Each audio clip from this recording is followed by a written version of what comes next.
10 വർഷത്തെ ഭരണത്തിലിരുന്ന് ഖജനാവ് കട്ടുമുടിച്ചിട്ടാണ് പിണറായി സർക്കാർ പടിയിറങ്ങിയത്. എന്നിട്ടും വ്യാജ പ്രചാരണവുമായി മുന്നോട്ട് പോവുകയാണ് ഇടതുപക്ഷ നേതാക്കൾ. 10 വർഷത്തെ സാമ്പത്തിക കെടുകാര്യസ്ഥതയാണ് സംസ്ഥാനത്തുണ്ടായത്. എന്നാൽ അതിനെയെല്ലാം പൊളിച്ചടുക്കുകയാണ് മുഖ്യമന്ത്രി വി.ഡി. സതീശൻ. കൃത്യമായ കണക്കുകൾ നിരത്തി ഇടതുപക്ഷത്തിന്റെ വായടപ്പിക്കുകയാണ്. LDF സർക്കാർ പടിയിറങ്ങുമ്പോൾ 6000 കോടിയോളം രൂപ ബാക്കിയുണ്ടെന്ന ഇടതുപക്ഷത്തിന്റെ അവകാശവാദത്തെ കണക്കുകൾ നിരത്തി നേരിട്ട് മുഖ്യമന്ത്രി വി.ഡി. സതീശൻ നിയമസഭയിൽ ധവളപത്രം സമർപ്പിച്ച് വിശദീകരിക്കുകയെന്ന മുഖ്യമന്ത്രി പട്ടികജാതി പട്ടികവർഗ വിദ്യാർത്ഥികളടക്കം നൽകാനുള്ള കോടികൾ നൽകാതെ 6000 കോടി രൂപ ബാക്കി വെച്ചെന്ന് ഒരു കഥയുണ്ടാക്കി സോഷ്യൽ മീഡിയയിൽ പ്രചരിപ്പിക്കുകയാണ് ഇവർ ചെയ്യുന്നതെന്നും അദ്ദേഹം പറഞ്ഞു. 6000 കോടി രൂപയുണ്ടെന്ന വാദം തെറ്റാണെന്നും LDF സർക്കാർ പടിയിറങ്ങുമ്പോൾ 2212 കോടി രൂപ മാത്രമാണ് ബാക്കിയെന്നും കണക്കുകൾ വിശദീകരിച്ചുകൊണ്ട് മുഖ്യമന്ത്രി വ്യക്തമാക്കിയിരിക്കുകയാണ്.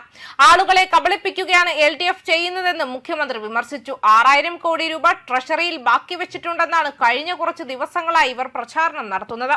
ട്രഷറിയിൽ പല രീതിയിൽ പണം വരും. ഇവർ പടിയിറങ്ങുന്ന മെയ് 16-ന് 2000 കോടി രൂപ മാത്രമേ ട്രഷറിയിലുള്ളൂ. അതിനുശേഷം ഗ്രാന്റുകളും മറ്റുമായി പണം വന്നിട്ടുണ്ട്. ജനങ്ങളെ കബളിപ്പിക്കുകയാണ് ഇവർ ചെയ്യുന്നത്.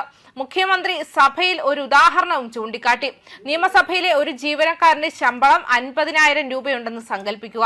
അയാൾക്ക് ശമ്പളം ലഭിച്ചു. അയാൾ പലചരക്ക് കടയിലും പാലിനും പത്രത്തിനുമൊക്കെയായി ഒരുപാട് പണം കൊടുക്കാനുണ്ട്.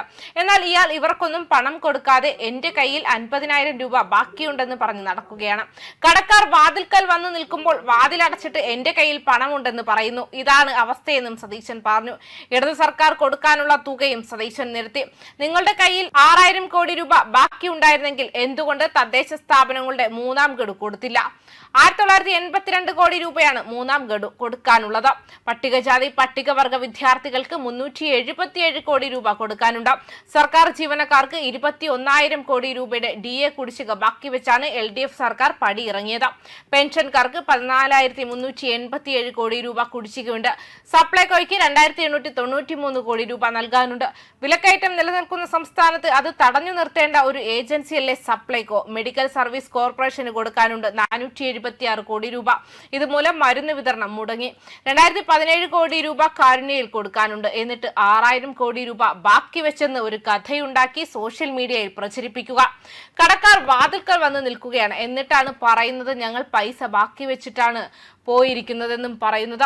ഒരു സർക്കാരും അഭിമുഖീകരിക്കാത്ത ഗുരുതരമായ പ്രശ്നമാണ് തങ്ങൾ നേരിടുന്നതെന്നും സതീശൻ കൂട്ടിച്ചേർത്തു. KN ബാലഗോപാൽ അവസാനമായി അവതരിപ്പിച്ച ബജറ്റിൽ 35,000 കോടി രൂപയുടെ പദ്ധതിയാണ് ഉണ്ടായിരുന്നത്. എന്നാൽ ഞങ്ങൾ അധികാരത്തിലെത്തി കണക്ക് പരിശോധിച്ചപ്പോൾ കഴിഞ്ഞ ബജറ്റിൽ 35,000 കോടി രൂപയുടെ പദ്ധതിയിൽ 20,000 കോടി രൂപ ഇല്ല. ഈ വർഷം ആദ്യം റവന്യൂ കമ്മി ഗ്രാന്റ് കിട്ടുമെന്ന് കരുതിയാണ് ഇവർ പ്ലാൻ തയ്യാറാക്കിയത്. 16-ാം അത് ധനകാര്യ കമ്മീഷൻ ഗ്രാന്റ് നിർത്തി. അങ്ങനെ കിട്ടുമെന്ന് പ്രതീക്ഷിച്ച് ആരെങ്കിലും പ്ലാൻ തയ്യാറാക്കുമോ? 35,000 കോടി രൂപയിൽ 25,500 കോടി രൂപ ഇല്ല. അതാണ് ഞങ്ങൾ നേരിടുന്ന വെല്ലുവിളി. കൊടുക്കാനുള്ള പലയിടത്തും പണം കൊടുത്തിട്ടില്ല. ഇതൊന്നും കൊടുക്കാതായതോടെ ട്രഷറിയിൽ ബാക്കി പണം വന്നത്. കിഫ്ബി പണത്തിന്റെ പലിശ കേട്ടാൽ തല